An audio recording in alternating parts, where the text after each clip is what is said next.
to me, the way he dug into things and the way he found answers made him stand out so much ahead of any of the other people that were doing any managing that I'm just too prejudiced toward him, that's all, for him. In other words, to me, if they'd got out of there and not, see, we would be all set up as an example. You say, what would you do? Well, you'd be set up to improve a certain thing. Well, what do? You have to pull the system down and go through it. Well, you get a phone call, we're having some people come up there, you better have that thing all set. And Phil would come out and say, hey, we got orders again. I mean, no regard of what stage we were in. Because when you're working on something especially as complicated as television, especially in those days, when you had no real guidelines,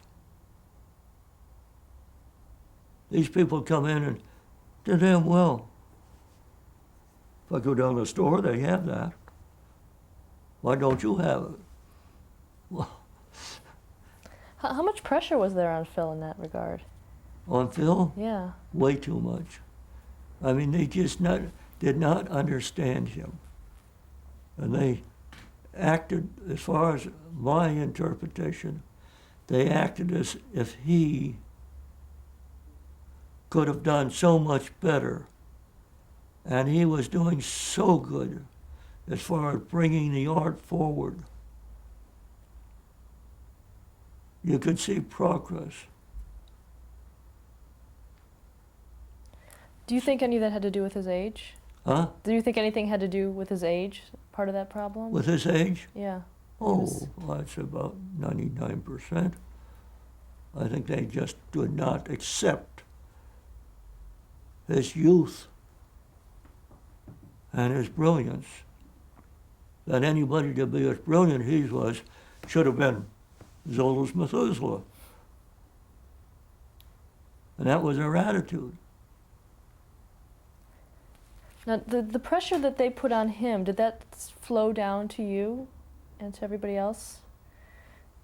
Yes. Can you describe how? I mean, I know I felt it. I felt they were asking for absurd things myself.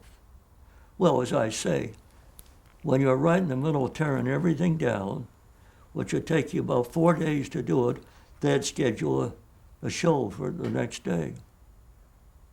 And describe a show. What was a show? Oh, anything. I mean, a little piece of film with Felix the cat running around, or Mickey Mouse, and trying to think of who the girl's name was. But we had movie strips. I mean, and we'd just run. We'd make up about 50 feet and just run it around continually so that we knew it was the same thing.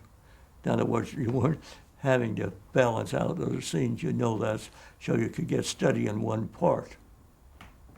And the projector would just keep on going around. And this was the thing. Mm-hmm. And who would come to those? Huh? Who would show up for those? To see Well, those? that's it. See, the financiers would run out and get somebody else with some money and bring them around and show them something. To sell, they were selling stock in escrow even, though what I mean by that was the stock wasn't issuable, but it hadn't been issued yet. Couldn't be issued yet. But they could sell the thing in a receipt for so many shares when it was issued. And they would bring them around and get some money, and that's what was really sustaining us.